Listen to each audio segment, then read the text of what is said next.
Salut tout le monde, c'est E-Tech et aujourd'hui on se retrouve dans une nouvelle vidéo dans laquelle je vais vous parler du Nefos C9A.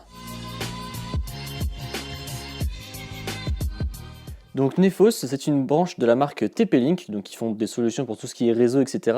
Et donc la branche Nefos, ils font des smartphones notamment axés sur l'entrée de gamme. D'ailleurs, si vous me suivez depuis un petit moment, eh bien vous savez que j'avais testé le X1 Lite de chez Nefos il y a de cela quelques mois. Et là, ils m'ont recontacté pour un autre smartphone, donc je me suis dit pourquoi pas, parce que c'est bien beau de tester des smartphones haut de gamme, premium, etc. Mais tout le monde n'a pas les moyens forcément de s'offrir un smartphone premium, donc je me suis dit pourquoi pas présenter un petit smartphone entrée de gamme pour pouvoir faire plaisir à tout le monde. Déjà, on va commencer par un petit déballage de la boîte. Donc on retrouve une boîte classique qui est assez petite, avec des visuels du smartphone ainsi que des caractéristiques techniques. Donc à l'intérieur de la boîte, on retrouve dans un premier lieu une pochette dans laquelle se trouve une coque en plastique, ce qui est pas mal du tout car pour le prix du smartphone, eh bien, ce n'est pas toutes les marques qui incluent une coque en plastique à l'intérieur. Ensuite, on retrouvera des écouteurs ainsi que la prise secteur et son câble USB vers micro USB. Pas d'USB-C, mais bon, pour cette gamme de prix là et pour ce smartphone, on pouvait évidemment s'y attendre. Passons maintenant au smartphone en lui-même. Donc il offre un design en plastique mais qui ferait presque croire à du métal. Sur la face arrière, on va retrouver un appareil photo avec le flash ainsi qu'un capteur d'empreinte digitale. Pour ce qui est de la face avant, on va retrouver la caméra frontale ainsi qu'un écran quasi borderless de 5,45 pouces. Le smartphone tient superbement bien en main, je trouve pas qu'il soit glissant malgré que ce soit du plastique, et en plus il est très confortable, il est pas trop grand ni trop petit, je trouve que c'est juste la bonne taille, donc si jamais vous avez des petites mains, eh bien ce smartphone peut être fait pour vous. Maintenant, en ce qui concerne l'écran en lui-même, eh bien il offre des couleurs assez correctes avec de beaux contrastes. Par contre, ce qu'on pourrait reprocher un peu à cet écran, c'est de manquer de luminosité notamment en plein jour. En ce qui concerne les performances du smartphone, eh bien, il est équipé d'un processeur MT6739WW couplé à 2 Go de RAM. Donc bon, clairement, ne vous attendez pas à ce que ce soit le smartphone le plus rapide, mais je trouve qu'il fait quand même vachement le boulot pour un smartphone de ce prix-là et pour un tel processeur.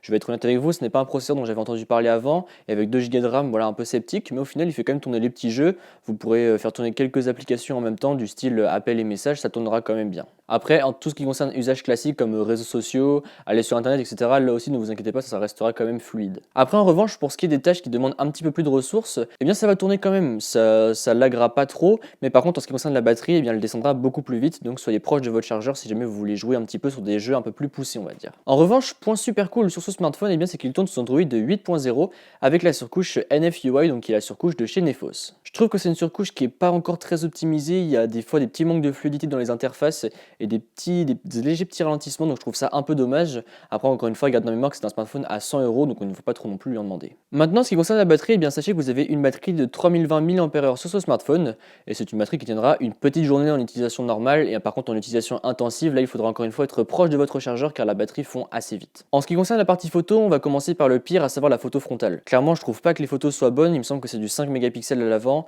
et clairement c'est pas des photos qui sont très belles, il y a des zones de flou, ça manque de netteté, et un conseil, si jamais vous décidez d'acheter ce smartphone, eh bien pensez à bien désactiver tous les modes de beauté parce que ça, au lieu d'embellir la photo, eh bien ça la gâche plus qu'autre chose. Après, en ce qui concerne la qualité photo frontale, eh bien sachez que c'est correct. Franchement, pour cette gamme de prix là, vous arriverez à en tirer des clichés nets. Bon, après, c'est encore une fois pas ce qui se fait de mieux sur le marché, hein, mais pour le prix c'est normal.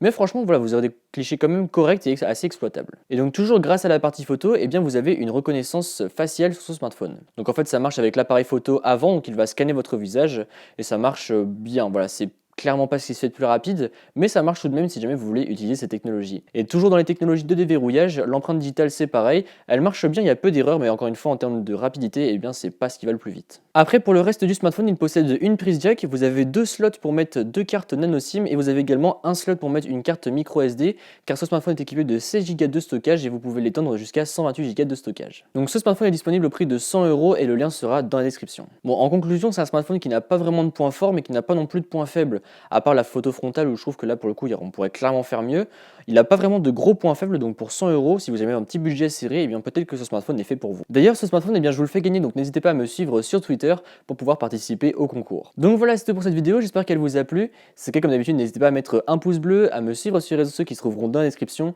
et à vous abonner. Allez, salut!